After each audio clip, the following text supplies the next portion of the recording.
Hello friends, मैं रानी कुमारी आप सभी का स्वागत करती हूँ। हम लोग लूसेंट स्टार्ट किए हैं। हम लोग पढ़ रहे हैं लूसेंट में हम लोग संविधान सभा के बारे में पढ़ रहे हैं। संविधान सभा के 30 क्वेश्चन को मैंने कल आप लोग को बताई थी। तो फ्रेंड्स, आज हम लोग क्वेश्चन नंबर 31 से पढ़ने वाले हैं।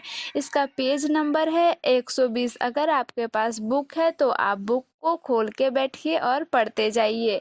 लेकिन फ्रेंड्स, उससे पहले अगर आपने मेरे चैनल को लाइक, शेयर और सब्सक्राइब नहीं किया है तो प्लीज़ मेरे चैनल को लाइक, शेयर और सब्सक्राइब जरूर कर दे। चलिए हम लोग स्टार्ट करते हैं।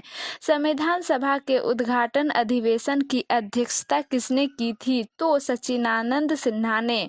फिर संविधान सभा का पहला सत्र हुआ था 9 दिसंबर 1946 को। फिर संविधान सभा के अस्थायी अध्यक्ष कौन थे? तो सच्चिदानंद सिन्हा। फिर संविधान सभा के अस्थायी अध्यक्ष कौन थे? तो डॉक्टर राजेंद्र प्रसाद। फिर 11 दिसंबर 1946 को किसे संविधान सभा का अस्थायी अध्यक्ष चुना गया था? तो डॉक्टर राजेंद्र प्रसाद को। फिर संविधान सभा के संवैधानिक सलाहकार कौन थे? तो वेनेगल नरसिंह राव जी। फिर संविधान सभा के चुने गए अस्थायी अध्यक्ष कौन थे? तो डॉक्टर राजेंद्र प्रसाद। फिर निम्नलिखित में से कौन संविधान सभा का सदस्य नहीं था? तो एच एच बेग संविधान सभा का अध्यक्ष नहीं था।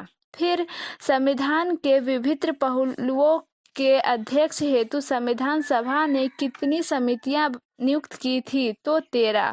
फिर संविधान सभा के प्रारूप मसविदा समिति की नियुक्ति कब की गई? तो 29 अगस्त 1947 को। फिर भारतीय संविधान सभा की प्रारूप मसविदा समिति के अध्यक्ष थे डॉक्टर भीमराव अंबेडकर जी। फिर संविधान सभा के प्रारूप संविदा समिति के सदस्यों की संख्या कितनी थी? तो 7। फिर निम्नलिखित में से कौन भारतीय संविधान की प्रारूपण समिति के सदस्य नहीं है? तो डॉक्टर राजेंद्र प्रसाद। फिर निम्नलिखित में से कौन प्रारूप संविदा समिति का अध्यक्ष नहीं था? तो जवाहरलाल नेहरू। फिर संविधान की प्रारूप समिति के समक्ष प्रस्तावना का प्रस्ताव किसने रखा था? तो जवाहरलाल नेहरू। फिर संविधान सभा ने सभी निर्णय किस आधार पर संविधान सभा में सभी निर्णय किस आधार पर लिए गए? तो सहमति और समायोजन के आधार पर। फिर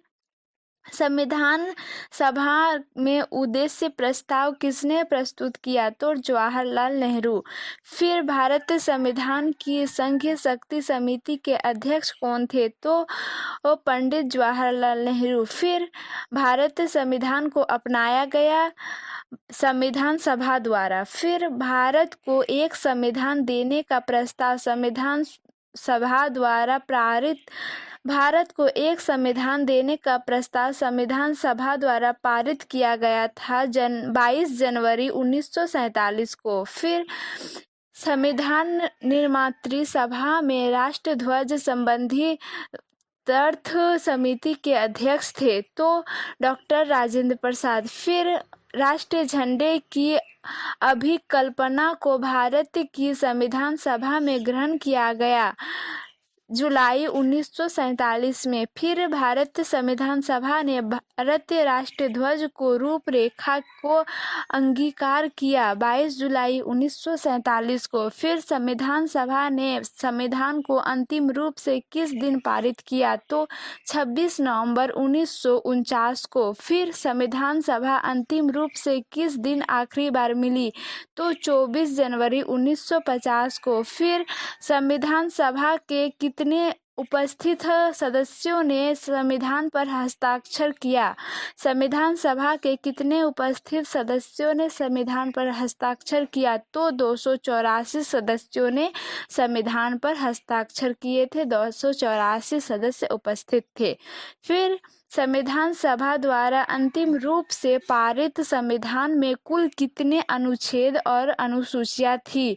तो 395 अनुच्छेद और 8 अनुसूचियां थी। फिर संपूर्ण भारतीय संविधान के निर्माण में संविधान सभा को कितना समय लगा? तो 2 साल 11 माह 18 दिन का समय लगा था। किस दिन से संविधान सभा का अंतकालीन संसद के रूप में आविर्भाव हुआ? तो 26 जनवरी 1950 से। फिर जिस संविधान सभा द्वारा भारत के संविधान का अधिनियम किया गया उसके सदस्य कौन थे? तो विभिन्न प्रांतों के विधान सभाओं द्वारा नामित।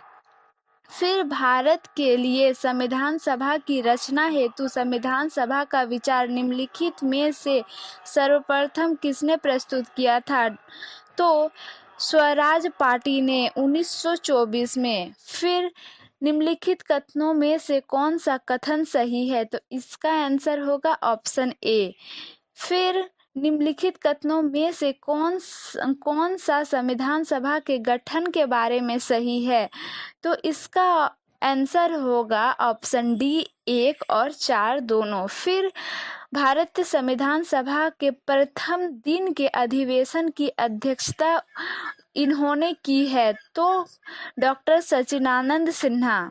फिर भारत के संविधान का निर्माता किसे माना गया है? तो भीमराव अंबेडकर जी को, डॉक्टर भीमराव अंबेडकर जी को। फिर संविधान पांडुलेखन समिति का निम्नलिखित में से कौन सदस्य नहीं है? तो जवाहरलाल नेहरू। फिर भारत का संविधान लागू हुआ था 26 जनवरी 1950 को। फिर संविधान को 26 जनवरी के दिन लागू करने का निर्णय इसलिए लिया गया क्योंकि कांग्रेस ने इस तिथि को 1930 में स्वतंत्रता दिवस के रूप में मनाया था। कांग्रेस ने इस तिथि को 1930 में स्वतंत्रता दिवस के रूप में मनाया था इसलिए। फिर भारतीय संविधान सभा ने महिला सदस्यों की कुल कितनी संख्या थी? भारतीय संविधान सभा में महिला सदस्यों की कुल संख्या कितनी थी? तो 15 थी। आज के लिए यहीं तक। फिर हम लोग मिलते हैं नेक्स्ट वीडियो में। आपको वीडियो कैसी लगी आप कमेंट करके ज़रूर बताएं। Thanks for watching. जय हिंद।